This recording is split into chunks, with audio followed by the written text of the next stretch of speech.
Alright, so today we're going to review these, well, this one's just for the New Wave induction cooker, but basically just induction cooktops in general. Well, first thing about induction cooktops, obviously, you see the power cord, they use electricity.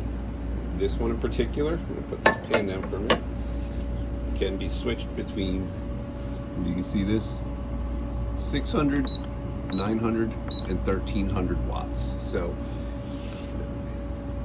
depending on how much power you have available and also how many things you're using at the moment. For instance, if you were using two of these, you'd probably want to shut them down to about 600 watts each so you don't blow a fuse or circuit. We generally just use the one, so I keep it on the higher setting. But that way, especially if you buy a double induction cooktop, which is two of these next to each other on one platform, you cannot run both of them on high. They'll have settings for low, medium, high, whatnot. You can't run them both on high at the same time because you are definitely going to trip a circuit that way. So when you go to buy pans for these, pans will have these things on the back. So the one on the far right says induction, and there's also one in the middle that says electric. So you want to make sure that you get a pan that's going to work with an induction cooktop. Cast iron does work. People have used it. My problem with cast iron is it just takes a really long time to heat up. While it does retain heat, it takes a really long time to heat up, and they're kind of a pain to clean in a camper.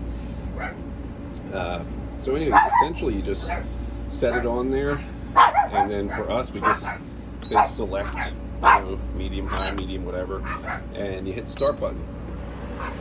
And you can hear it's not very loud. It's just essentially got a fan in the base, so I'm going to turn this off for now because I don't actually want to do any cooking. So it's got a fan down here that circulates air. It does cause a little bit of heat, but it's not a big problem.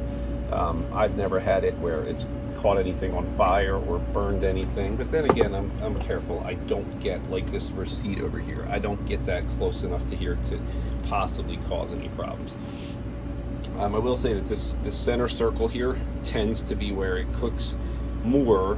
It doesn't really cook on the outside. It cooks on this inner circle. So the other day I was making some grilled cheese and it got a little more well done in the middle than it did on the outside. It was a larger pan.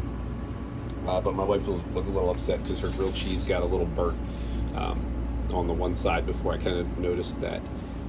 So there are good sides and bad sides to these induction cooktops. I took out my propane oven and my propane stovetop. I hated them. They just don't cook well generally. I found the propane stovetop to be just a fire hazard in these RVs because they're so tight. You have so much stuff all over the place. And to have a 3-burner propane stovetop was just taking up about 6 square feet of room that I needed for other stuff. So this has been working great, but like I said, you cannot use these if you're going to use the coffee maker and have this on at the same time. You're going to trip a fuse. So those are things you have to watch out for, but I highly recommend these. They're much more safe in a camper, and they work. They can heat, they'll boil water in about 3 minutes.